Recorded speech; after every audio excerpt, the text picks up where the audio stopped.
So we're going to continue looking at team histories from around the Ontario Hockey League. We're now in the second half of the series as we take a look at all 20 teams across the Ontario Hockey League. And today we're looking at the Windsor Spitfires. The Spitfires, the modern day version, started in the OHL in 1975-76 because the first version of the Windsor Spitfires, that goes back to 1945. And they chose the Spitfires nickname to honor the 417 Combat Squadron, which was nicknamed the City of Windsor during World War II. So it's always fascinating just to see how teams come about with their nicknames. And I think the Windsor one is a real cool touch. So it kind of gives you more of a better appreciation for the team name. However, that first team ended up leaving Windsor in 1953. They actually relocated to Hamilton, and that team still around today as the Erie Otters. I haven't done an Erie Otters video yet. That's still coming up, but it's fascinating just looking back at all the cities that organization has stopped in before arriving in Erie, and it all started with Windsor. This current version, though, of the Spitfires first applied for expansion in 1974, but they were rejected. And this is what the league said. They reject their bid because of the unacceptability of the Windsor Arena. And that had to do with the ice size. It was too small for the OHL standard at the time. But the organization would put $200,000 into the arena. And the next time they bid for an expansion team, the small ice surface was overlooked. So Windsor playing in a smaller ice surface than the rest of the Ontario Hockey League. And then you add Belleville at the time. They played an Olympic-sized ice. I feel like home ice advantage should be a thing, and even the ice surface should be a factor. And that's what it was like in the early OHL. And you still kind of see that right now with Peterborough with the square corners. It gives them a different kind of look when they want to clear the zone, especially for the goaltenders. But I think it's interesting looking back that far that arena quality was viewed as an issue with the Windsor Spitfires. We almost didn't get the Spitfires because of the ice surface at the Windsor Arena. And I heard so many stories about the old Windsor Arena. I actually never got a chance to catch a game there. They moved to the WFCU Center when I started covering the Niagara Ice Dogs. And at that time, I wasn't going on the road covering the team back in 07-08.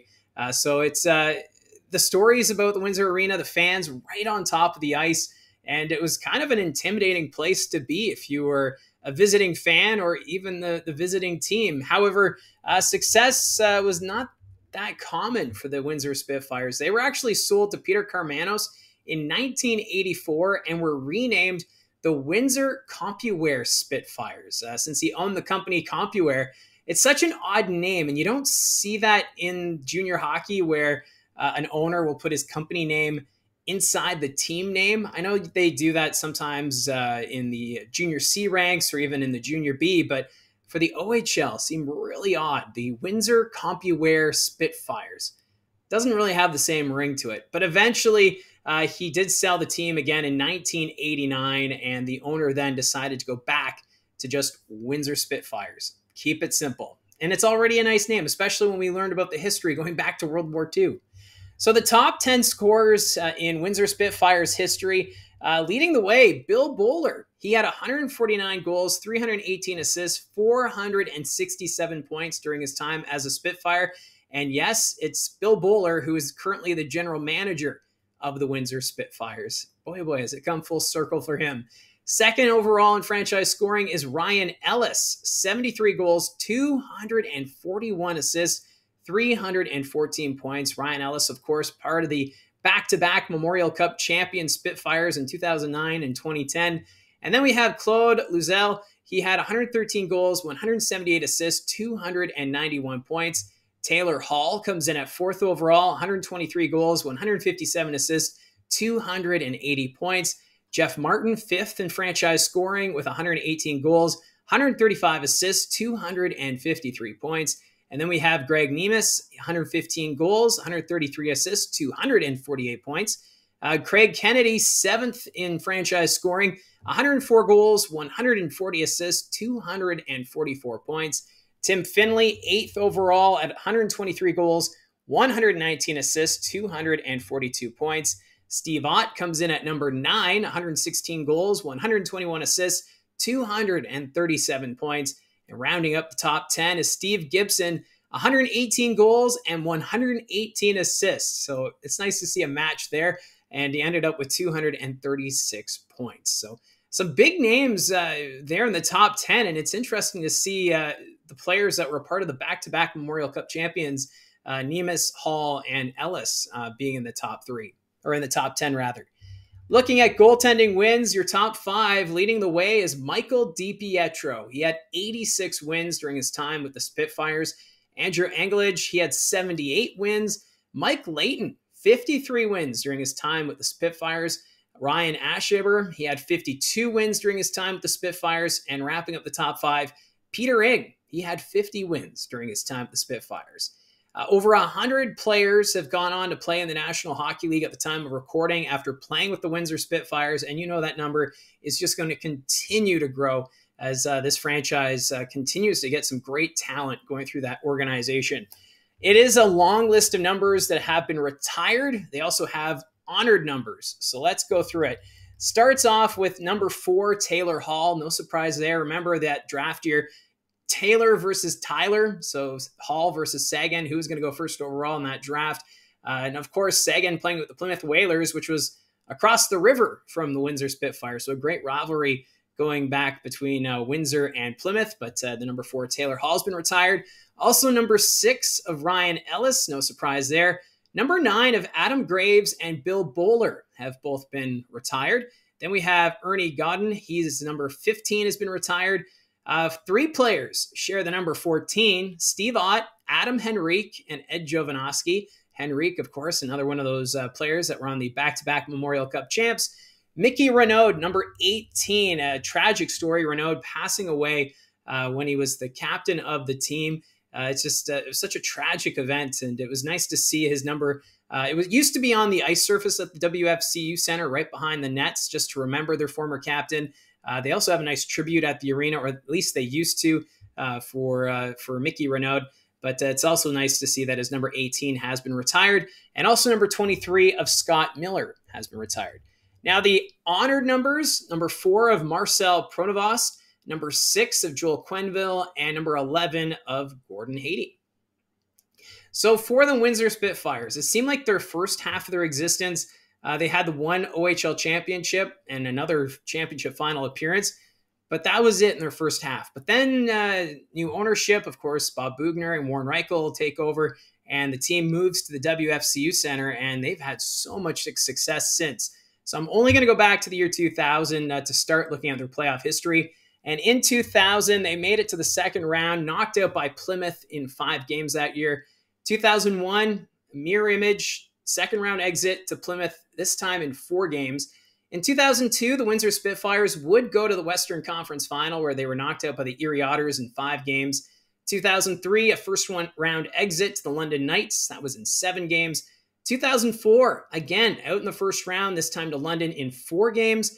2005, a second round defeat at the hands of the London Knights in 4 games. So 3 straight years, the London Knights managed to knock off the Windsor Spitfires. Then in 2006, knocked out in the first round by the Plymouth Whalers in 7 games. They would miss the playoffs in 2007 and then return in 2008. But they were defeated in the first round by the Sarnia Sting in 5 games. But 2009, a huge year for the Windsor Spitfires. They would win the OHL championship over the Brampton Battalion in 5 games and then win the Memorial Cup over the Kelowna Rockets. And to note, in 2009, they were the first team to win the championship after starting the tournament 0-2, and also the first team to win the Memorial Cup after playing in the tiebreaker game. So a historic run for the Windsor Spitfires in 2009. 2010, the momentum would continue. They win the championship again, this time sweeping the Barrie Colts, and then they won the Memorial Cup in commanding fashion over the Brandon Wheat Kings. The team, they would continue to be strong in 2011. They went all the way to the Western Conference Final, where they lost in 5 games to the Owen Sound Attack. 2012, knocked out in the first round by the London Knights in 4 games. But in 2012, it was a significant season because the Spitfires, they faced sanctions, which really set the organization back.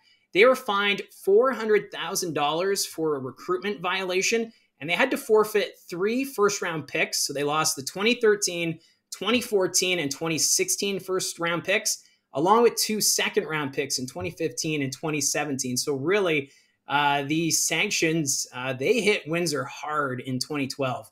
So following that, in 2013, they would miss the playoffs. 2014, knocked out in the first round by London in 4 games, and then missed the playoffs again in 2015. You can see that's where the sanctions started to take their toll, as they missed the playoffs 2 out of 3 seasons. In 2016, first round exit against Kitchener in 5 games.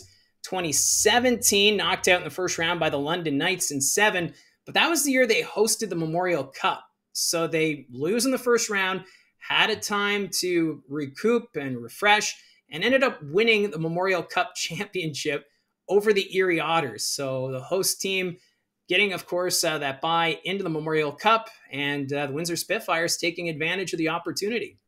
2018, the Spitfires, they would be knocked out in the first round by Sarnia in 6 games. Another first round exit in 2019. That was against the London Knights in 4 games.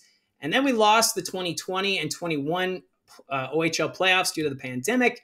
And then 2022, the OHL would return, and the Windsor Spitfires back in the OHL championship.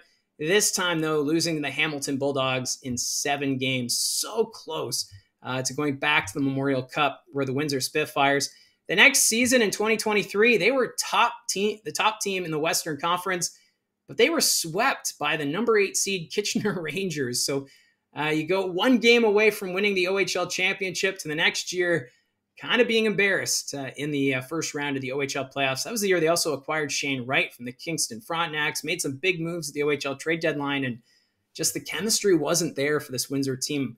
And then, of course, this past season, missing the playoffs, but ended up getting the first overall pick. So Ethan Belchet's looking to be a strong player going into next season for Windsor. I think there's a lot of optimism when it comes to the Spitfires team.